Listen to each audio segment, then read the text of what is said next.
नमस्कार साथियों, योग का सामान्य परिचय भाग 20 नियमित आप अध्ययन कर रहे होंगे और प्रतिदिन एक एक हमारे भाग बढ़ते जा रहे हैं।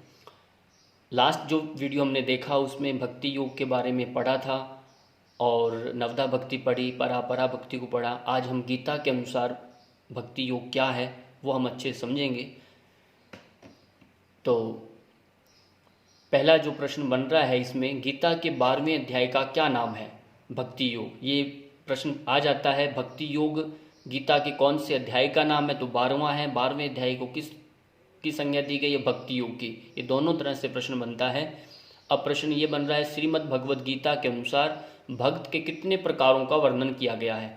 ये चतुर्विध जो भक्त हैं उनका वर्णन मिलता है हमें। चतुर्विधा भजन्ते माम जना सुकृतिनो अर्जुन आर्तो जिज्ञासुर अर्थार्थी ज्ञानी च भर्तर्षभ। यानी ये जो गीता के 7वें अध्याय का 16वां ये श्लोक है जिसमें कहा, हे भरतवंशियों में श्रेष्ठ अर्जुन, उत्तम कर्म करने वाले अर्थार्थी होते हैं। उत्तम कर्म जो करते हैं वह क्या है? अर्थार्थी। आर्त यानी जो दुखी हैं, और जिज्ञासु और ज्ञानी, ऐसे 4 प्रकार के भक्त जन मुझको भजते हैं। ये 4 प्रकार उन्होंने बता दिए हैं।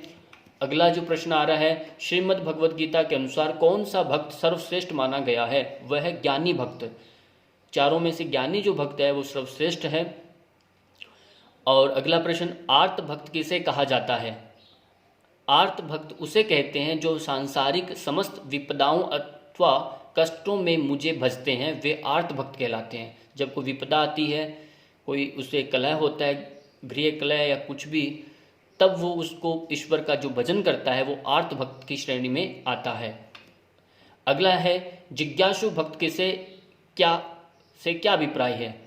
ब्रह्म तत्व को जानने की इच्छा से ईश्वर को भजने वाले भक्त जिज्ञासु भक्त कहलाते हैं। यानी ब्रह्म को जानना है पर उससे मुक्त नहीं होना, खाली जानना, एक जिज्ञासा जो रहती है वो जानना, वो भक्त जो है जिज्ञासु है। अगला जो प्रश्न है, अर्थार्थी भक्त से क्या तात्पर्य है? अर्थार्थी भक्त वह है जो सांसारिक वस्तु जैसे स्त्री, पुरुष, धन, वैभव, मान, प्रतिष्ठा आदि प्राप्त करने की इच्छा से भजने वाले लोग अर्थार्थी भक्त कहलाते हैं। समझ गए होंगे। यानी अर्थ की इच्छा से जो भक्ति करते हैं, जो हम कुछ भी समय पर हम मन्नत जो मानते हैं मंदिरों में जाकर के, मेरे पुत्र हो जाए, मेरे धन हो, वैभव बढ़े, ये सब आपका अर्थार्थी भक्त कहलाते हैं। वीडियो को अच्छी लगे लाइक करते रहिए, शेयर किया करें। अगला जो प्रश्न है, ज्ञानी भक्त को सर्वश्रेष्ठ भक्त किस लिए कहा गया है? ये हमने पढ़ा। क्यों कहा? ज्ञानी भक्त सदा ब्रह्म में ही ध्यान लगाने वाला और निष्काम भाव से कर्मों को करता है। ये 2 शर्तें हैं, उसमें 2 बड़ी बातें आई हैं। वह जो ध्यान करता है ब्रह्म का करता है, निराकार का काम वहाँ ध्यान कर रहा है, और निष्काम भाव से कर्म करता है, उसमें कोई कामना नहीं रहती, न वो दुखी होकर जा रहा, न अर्थ की कामना से, न जिज्ञासु की कामना से जा रहा, जिसके कारण भक्त सर्वश्रेष्ठ कहलाता है। गीता में कहा भी है, ज्ञानी त्वात्वमेव मे मतम, अर्थात ज्ञानी भक्त तो मेरा स्वरूप ही है, ऐसा मेरा मत है। ये भगवान श्री कृष्ण जी कह रहे हैं। अगला प्रश्न है, भक्ति योग में मोक्ष की कितनी अवस्थाएं बताई गई हैं? 4 अवस्थाएं बताई हैं। सालेक्य, सामीप्य, सारूप्य और सायुज्य। ये 4 अवस्थाएं हैं भक्ति योग की। अब इनको थोड़ा स्पष्ट करेंगे। भक्ति योग की चारों अवस्थाओं को विस्तार से स्पष्ट करें। कैसे बनता है ये चारों अवस्थाएं ऐसे हैं, सालेक्य, सामीप्य, सारूप्य और सायुज्य। सालेक्य क्या है? भगवान के साथ भगवान के लोक में वास करना। सालेक्य में सालोक, लोक में सहित निवास करना। सामीप्य, भगवान के समीप वास करना, समीप आ गया सामीप्य। सारूप्य, भगवान के रूप में ढलना तथा उसके स्वरूप में होना, वह सारूप्य कहलाएगा। सायुज्य क्या कहलाएगा? भगवान के साथ पूर्णतया से एक ही भाव हो जाना तथा तद्रूप ही हो जाना, वो सायुज्य कहलाएगा। वैसा ही जो वत है वैसा ही हो जाना। इसी तरह से आपका अगला प्रश्न बन रहा है, भक्ति की व्युत्पत्तियाँ क्या क्या हैं? भजनम भक्ति ही, ये आती है व्युत्पत्ति। भज्यते अनया इति भक्ति ही, भजन्ति अनया इति भक्ति ही, और भगवती मनः स्थिरीकरणम भक्ति ही। इनको भी आप स्मरण रखिएगा, ये आ जाते हैं, इनके भी व्युत्पत्तियाँ पूछी जाती हैं। अगला प्रश्न है 12वें अध्याय में भक्त के किन लक्षणों का वर्णन किया गया है?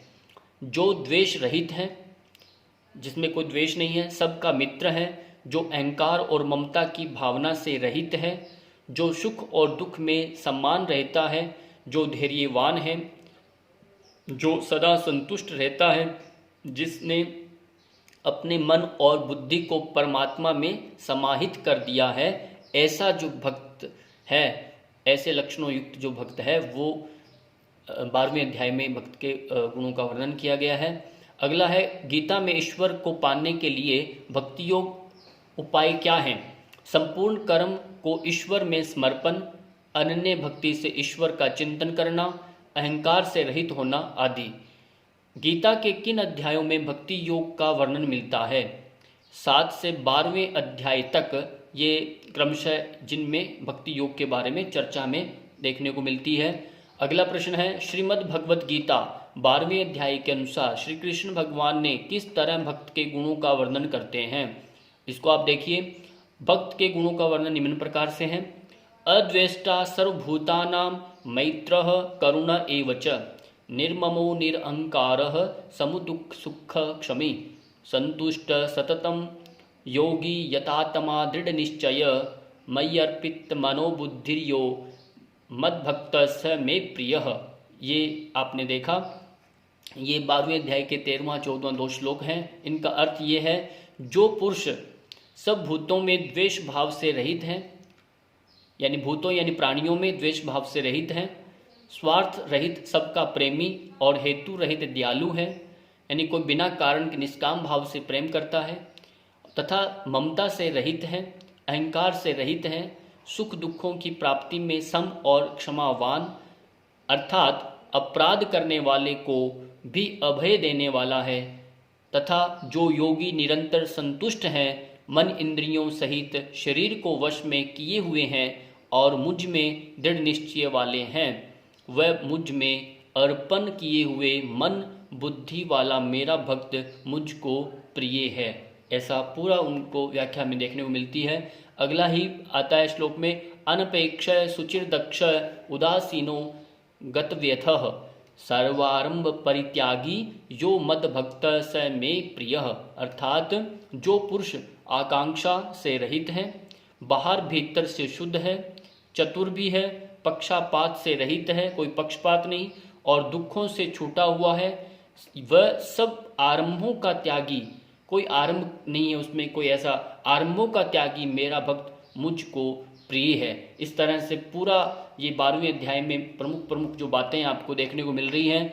यो न हृष्यति न द्वेष्टि न सोचति न कांक्षति, शुभाशुभ परित्यागी भक्तिमान्य स मे प्रिय।